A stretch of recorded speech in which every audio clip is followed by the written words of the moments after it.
Wilujeng wayah kieu ka para pamirsa sadaya, puji sinareng syukur urang panjatkeun ka Gusti Nu Maha Suci anu parantos maparin kasempetan ka urang sadaya tiasa ngumpul dina kaayaan sehat walafiat.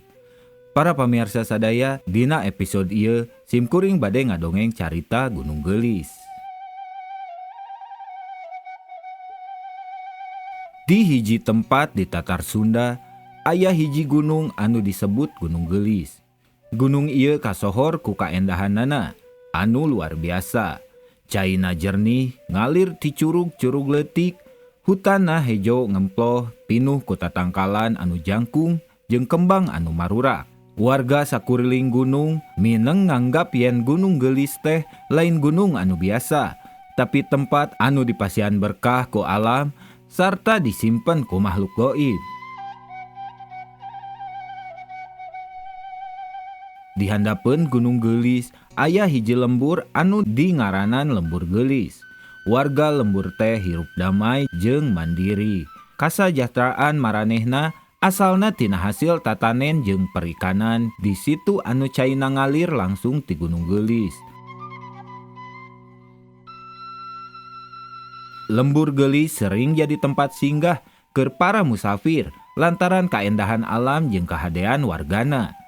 Sanajan lembur eta hirup tentrem, aya hiji tradisi anu dijaga pisan ku warga.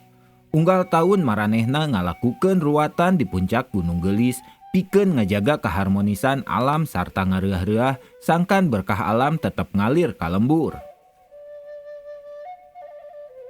Mitos ngeunaan asal-usul Gunung Gelis sok jadi bahan dongeng di kalangan warga. Ceuk carita baheula gunung ieu dingaranan ku hiji mojang anu kacida gelisna. Ngaranna Nyi Gelis, anjeunna lain mojang biasa, tapi putri ti karajaan di awang-awang anu datang ka bumi pikeun ngarasakeun kahirupan manusia. Nyi Gelis kacida bageurna, anjeunna nyeepkeun waktuna pikeun nulungan warga di lembur, ngajarkeun tatanen jeung ngajaga alam. Kagelisana teu ngan ukur dina rupa, tapi oge dina hatena anu welas asih. Tapi aya hiji syarat nu Nyi Gelis kudu patuh. Anjeunna henteu meunang boga rasa tamak atawa ngahianat hubunganana jeung alam.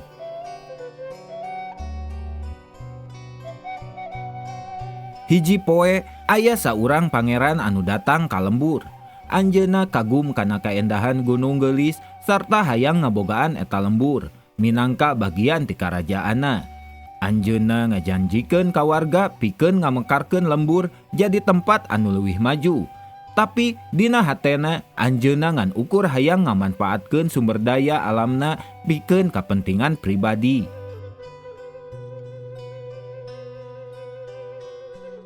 Pangeran eta oge kagum kana kagelisan Nyi Gelis.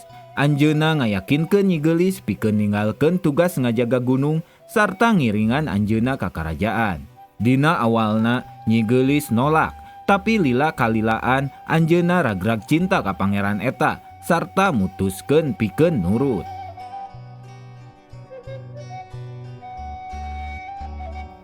Sanggeus Nyi Gelis ninggalkeun Gunung Gelis, kaayaan gunung mimiti robah. Curug-curugna nu tadina ngalir deras mimiti surut. Tatangkalan mimiti murag lantaran henteu aya anu ngajaga. Warga lembur anu gumantung kana berkah gunung mimiti sangsara, hasil tatanen teu sukses, sarta cai di situ mimiti kotor. Teu lila sanggeus eta, pangeran anu digantungan ku harepan warga ninggalkeun lembur, sabab anjeunna teu meunang naon-naon ti Gunung Gelis, anu geus ditinggalkeun ku Nyi Gelis. Ngadenge musibah anu ngalanda lembur jeung gunung anu dipikanyaahna, Nyi Gelis ngarasa hanjelu sarta sadar yen dirina geus ngalakukeun kasalahan. Anjeunna mutuskeun pikeun balik deui ka Gunung Gelis. Tapi nalika nepi ka puncak, anjeunna manggihan gunung eta geus henteu siga baheula deui. Nyi Gelis ngadoakeun ka Gusti sangkan dipasihan kasempetan pikeun mulangkeun kaharmonisan gunung. Bari ngalakukeun tapa di puncak gunung, anjeunna ngorbankeun dirina ku ngaleungit jadi bagian ti alam Gunung Gelis. Ti saprak harita Gunung Gelis balik deui jadi tempat anu subur jeung indah. Cai curug ngalir deui, tatangkalan jadi hejo, sarta warga lembur hirup damai kawas baheula. Warga percaya yen roh Nyi Gelis tetep ngajaga gunung sarta lembur. Kusabab eta, tradisi ruatan unggal tahun tetep dijalankeun pikeun ngingetkeun yen hubungan antara manusia jeung alam kudu dijaga kalayan kahadean sarta rasa syukur.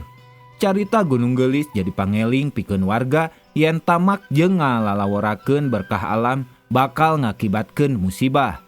Tapi kalayan rasa hormat jeung welas asih, harmoni bakal tetap dijaga.